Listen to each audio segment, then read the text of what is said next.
আমরা আসলে কি খাওয়া দাওয়া করি, কিন্তু এই খানা পিনা, পোশাক পরিচ্ছদ এগুলি যখন আমরা খাই, ব্যবহার করি, পরিধান করি, তখন অনেক মানুষ দেখবেন যে খাইতে চায় না। এমনকি একজন আরেকজনের সাথে আলোচনা করে যে আমি প্রয়োজনের সময় আমি এমনভাবে টাকা রোজগার করি, টাকা ইনকাম করি যে না খেয়ে আমি টাকা জমাই। কিন্তু আসলে বিষয়টা, একজন মানুষ না খেয়ে কত টাকা জমাইতে পারবে? না খেয়ে সে কত টাকা জমাইতে পারবে? কিন্তু না খেয়ে নিজের জীবনকে কষ্ট দিয়ে টাকা জমানো, এটা খুব ভালো দেখা যায় না। অবশ্যই খাওয়ার সময় প্রয়োজন হইলে খাইতে হবে, তবে একটা বিষয়, খাওয়ার ক্ষেত্রে অপচয়, রাসূল করিম সাল্লাল্লাহু আলাইহি সাল্লাম অপচয়কে নিষেধ করেছেন। আল্লাহ রাব্বুল আলামিন বলেন, কুলু ওয়াশরাবু, খাও পান করো, ওয়ালা তুসরিফু, কিন্তু তোমরা কি করো না? অপচয় করো না। তো অপচয়, প্রয়োজনের অতিরিক্ত খরচ করা, খাওয়া পরিধান করা, এটা ইসলামে নিষেধ আছে।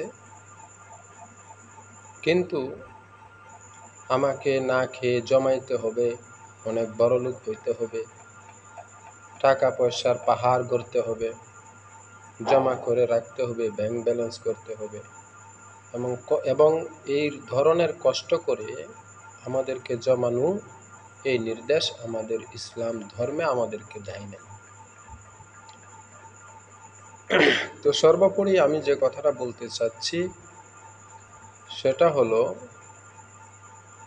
যে আমরা না খেয়ে কয় টাকা জমাইতে পারবো? না খেয়ে টাকা জমাইতে হবে এমন পরিস্থিতি মুসলমানদের জন্য এবং মুসলমানদের জন্য শোভনীয় নয়। বরং মুসলমানদেরকে অপচয় না করে যথাসাধ্য প্রয়োজন মাফিক নিজের খানা পিনা, পরিধান, পোশাক পরিচ্ছদ পরিধান ইত্যাদির ক্ষেত্রে ব্যয় করতে হবে। আহাল পরিবার পরিজনদের পিছনে ব্যয় করতে হবে, এটাই স্বাভাবিক।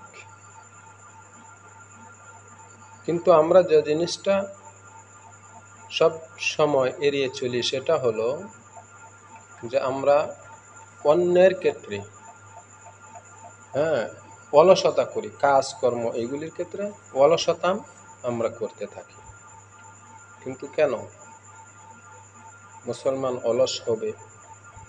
এটা তো ইসলাম সমর্থন করে না।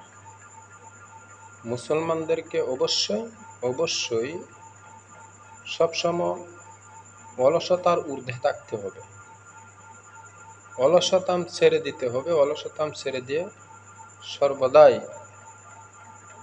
ইবাদত বন্দেগীর সাথে সাথে ইনকামের সাথে থাকতে হবে, ইনকাম করতে হবে। আপনি অলসতাম না করেন, একজনের প্রয়োজন মিটায়া দিয়া আপনি কিছু ইনকাম করেন, ইনকামের সাথে জড়ায় থাকেন, আল্লাহ তাআলা আপনাকে অবশ্যই এই ইনকামের মধ্যে বরকত দান করবেন। আর যদি অলসতাম করি, একদিন কাজ করি, 5 দিন কাজ করি না, একদিন কাজ করার পর 5 দিন আমি বৈশা বৈশা খাই, তাহলে অবশ্যই এই ইনকামের মধ্যে বরকত হবে না।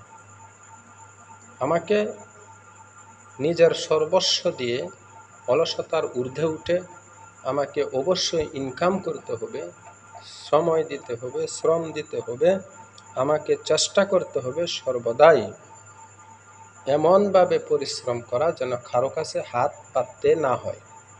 কিন্তু আমি কি করি? অলসতাম করি। ওই অলসতাম বনাম অলসতাম বনাম তাওয়াক্কুল আলাল্লাহ, অর্থাৎ আল্লাহর উপর ভরসা করা।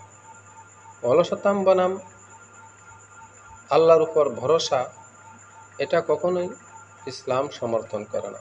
বরং আমাকে পরিশ্রমী হইতে হবে। আমি আহ, বলতে পারেন যে কিসের উপর আমি পরিশ্রমী হব? অবশ্যই পরিশ্রমটা আমি যে বিষয়ে আমার জ্ঞান আছে, দক্ষতা আছে, এই বিষয়ের উপর ভিত্তি করে আমাকে অবশ্যই হ্যাঁ এ, সবসময় হালাল বিষয়গুলির উপর আমাকে মেহনতি হইতে হবে। এখন বলতে পারেন যে আমি আহ, তো কিছুই জানি না, আমি কি করব? যে না, এরকম না। আপনি অবশ্যই কিছু না কিছু অবশ্যই জানেন। ইহার উপর ভিত্তি করে আপনার নিজেকে পরিশ্রমী করে তুলুন।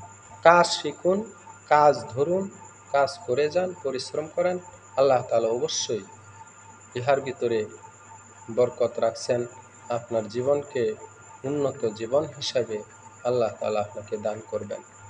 আল্লাহ তাআলা আমাদের সকলকে বুঝার এবং পরিশ্রমী হওয়ার তৌফিক দান করুক, এবং অলসতার ঊর্ধ্বে উঠে পরিশ্রমী হওয়ার তৌফিক দান করুক। সাথে সাথে খানা পিনা পোশাক পরিচ্ছদে আমরা যেন কৃপণতা না করে স্বাভাবিক যখন যা প্রয়োজন তা আমরা হ্যাঁ খানা পিনার জন্য ব্যবস্থা করব, এবং হ্যাঁ প্রয়োজন মাফিক আমরা খরচ করতে শিখব, ব্যয় করতে শিখব। না খেয়ে জমানো থেকে আমরা দূরে থাকব। জমাইতে হবে পরিশ্রমের মধ্যে, ইনকাম করে, না খেয়ে নয়। এই কথাটা আমরা সকলেই মনে রাখি। আল্লাহ তাআলা আমাদেরকে বুঝার আমল করার তৌফিক দান করুক। আমিন।